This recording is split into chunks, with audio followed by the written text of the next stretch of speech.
we are living in some very interesting times when it comes to the change of or the pace of change that is taking place in organizations. Okay, and it is impacting everybody in organizations.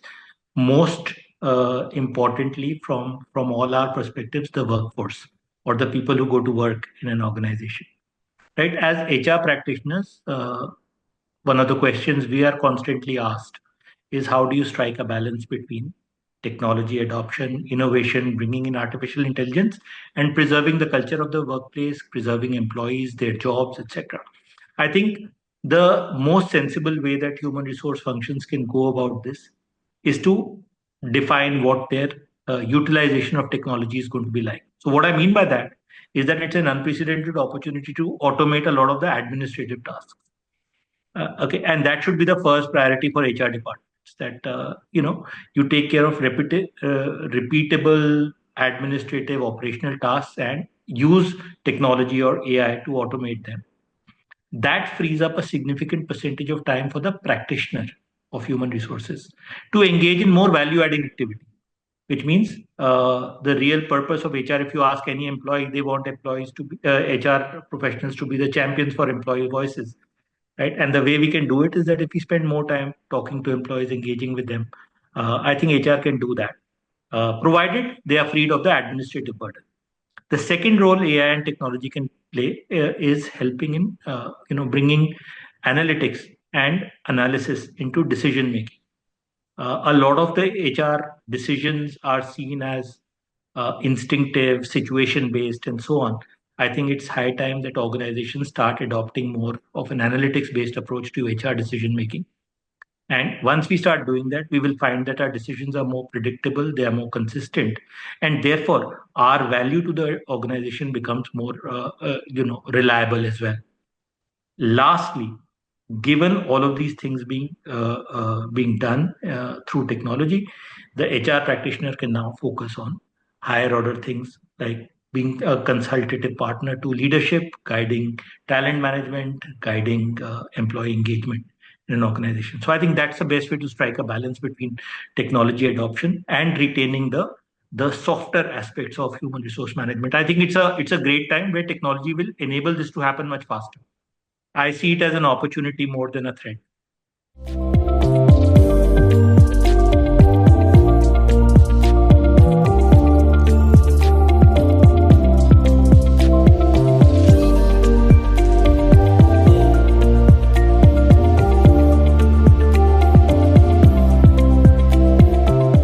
Yeah, so skills first, the world moving to skills first again is a very, very important thing because, traditionally what I have encountered and what you will agree, a lot of employees feel is that people's backgrounds, their business school, the school that they studied, the college that they went to, have an overarching, weightage when it comes to getting jobs, getting promoted, and many a times, a lot of individuals who might be skilled but do not have the right pedigree or right, profile on paper, sometimes can get ignored. So, with skills-based approach, I think the first thing that organizations should do is focus on hiring for skills.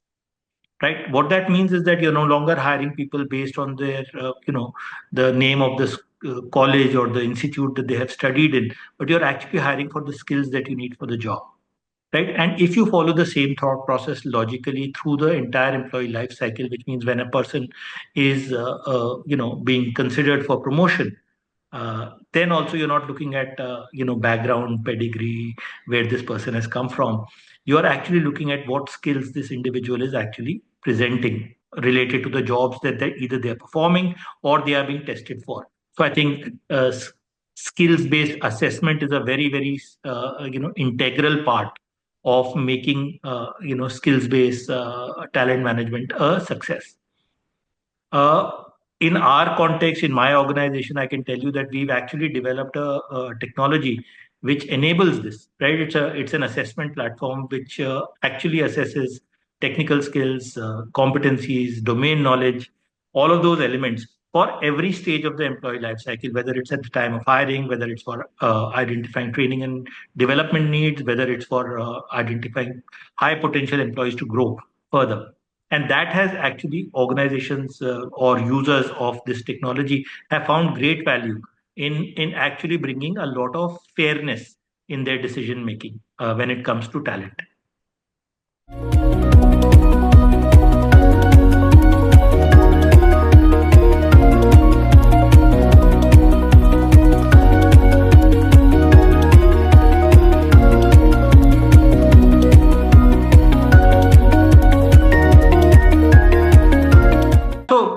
So, I think like any other change, diversity, equity, inclusion also was, adopted by organizations from a concept standpoint, and they did the most obvious thing with it, which means that they put metrics in place to ensure numbers are represented. But in reality, if you analyze any large organization, what you find is that diversity metrics are not necessarily implemented very well.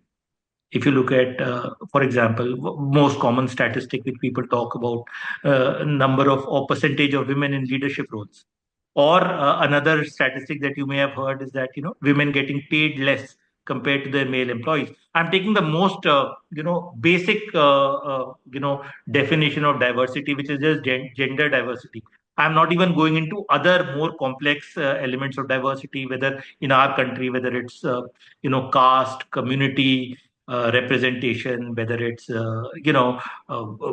sexual preference representation, whether it's any of those elements. Without even going there, if I just were to look at gender, which is 50% of the population of the world is women, right? And their representation in an organization is not commensurate to that. We recently did a study of CHROs in India, right? And HR as a function is at junior and middle levels is a woman dominated function, right? We have more female HR professionals than we have male HR professionals. However, you'd be shocked to know that in leadership roles, in CHROs in leading companies in India, that number drops to 25%, right? So in reality, a lot of lip service is paid to the concept of diversity, equity, and inclusion. And my view is that if you have to actually make it real in an organization, you have to start with, again, first of all, the leaders, the promoters of the organization having the will to do. I think it should not be done as an imposition. Okay, if you and that's a very social reality of our country also, right? We have one of the lowest represented workforce is women representation in the workforce. For a large, diverse country like ours, with so much of education, the women are grossly underrepresented in the workforce.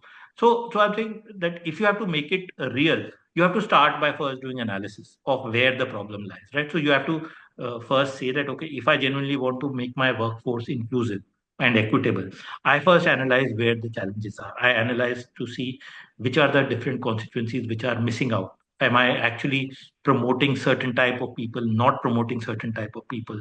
Am I paying higher salaries to certain genders, to other genders? I'm not doing. Are my workplace policies established in a manner which, while they pay lip service to DEI, but in reality they do not enable flexibility of work hours? So I have a very good example for this. A lot of organizations have this policy of uh, of for hiring returning mothers, right? So women who have gone on maternity and have are want to rejoin the workforce after a few years break. These organizations have programs to invite them back in, because obviously these are talented professionals. However, they are not able to afford any flexibility to them, right? So the policy does not become successful because you're trying to say that, okay, I will impose the same policies that are applicable to everyone for a different cohort, which has different needs. So you are not even factoring in the fundamental need for the mother who's coming back, who has to in our society, men are not carers for children, right? Generally speaking, it's a generalization, but it's not the reality. So therefore, you have to create policies which give flexibility to these returning mothers for them to be successful in their returning roles, right? So that part is usually where the miss happens. And I think the way to make it happen is, one, to measure, to analyze your workforce to see where the gaps are, and number two, build policies which are sustainable and encourage offsetting those constraints or those limitations that are there. That's the only way in which DEI will become a reality. And the last point on this, sorry, not to over talk about this subject. I think because it's a social problem, I think sensitization, particularly of men, is very, very important. Not just to gender equity and inclusivity, but to inclusion in general. I think it's a very, very important element that organizations should spend time and energy in sensitizing their workforce about the realities of and the benefits, honestly, of having a diverse workforce and having a more inclusive culture.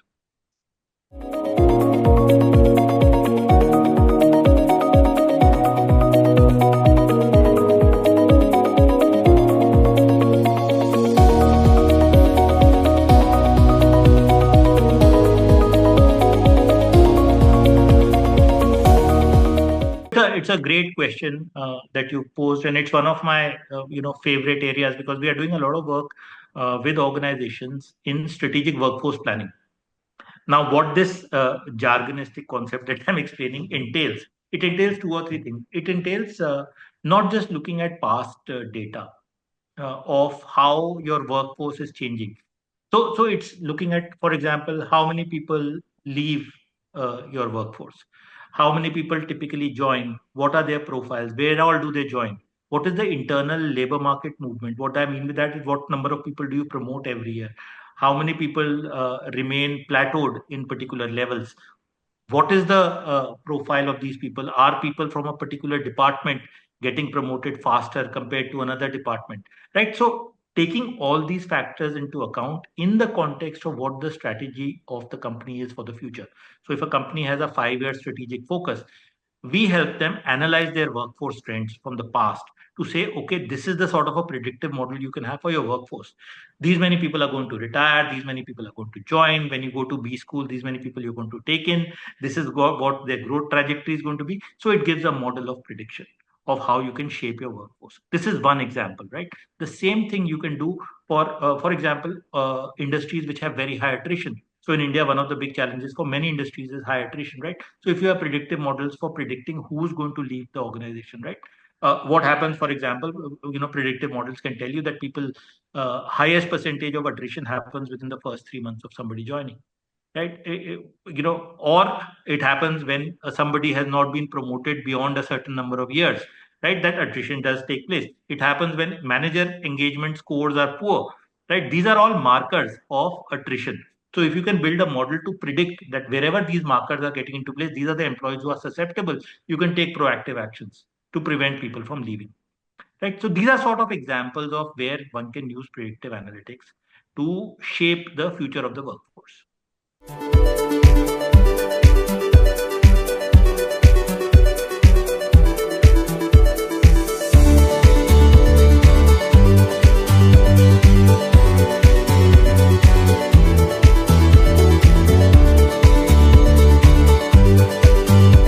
Yeah, so I think the times that we are living in right now, change is a constant. You realize that, right? All of us realize that the amount of information, for example, that we have access to, the kind of changes that are taking place at a global level, economic changes that are taking place, political upheavals that are happening. Change is a constant, right? So in reality, all of us in our lives are dealing with change any which way.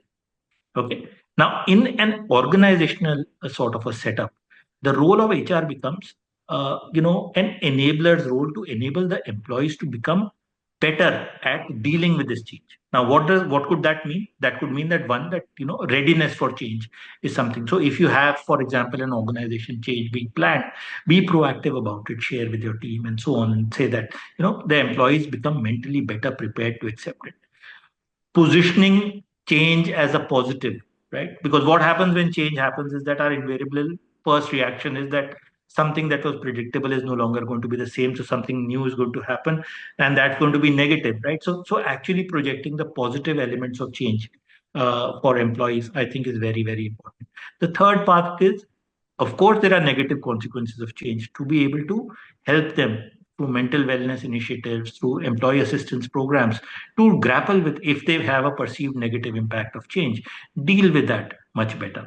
I think these are some of the sort of things that HR can proactively do in an organization context to enable large parts of the workforce to deal with change better.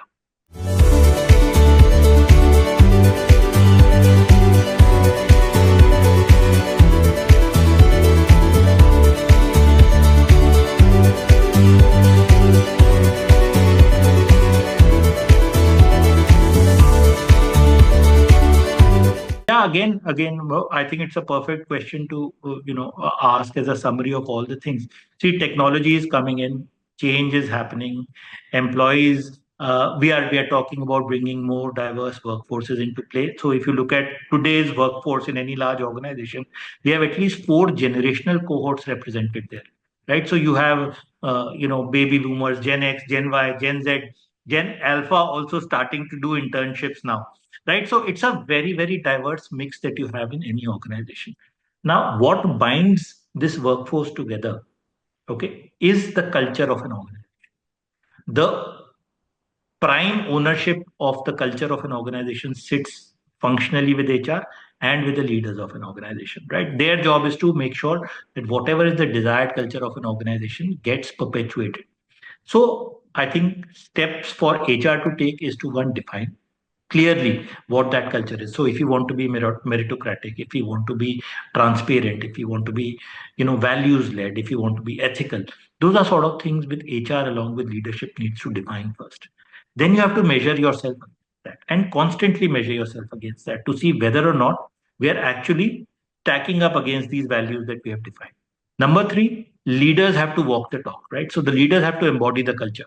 So, for example, I as a CXO of an organization, if I demand that everybody come on time for meetings, right, and I myself don't turn up on time for any meeting, it is something which is not going to get accepted seriously by employees, right? So culturally, it will not become a reality.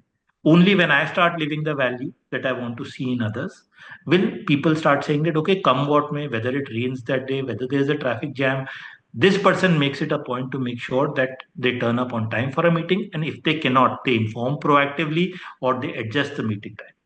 Now that then becomes a behavior for others to emulate. I think that behavior change leaders have to start showing.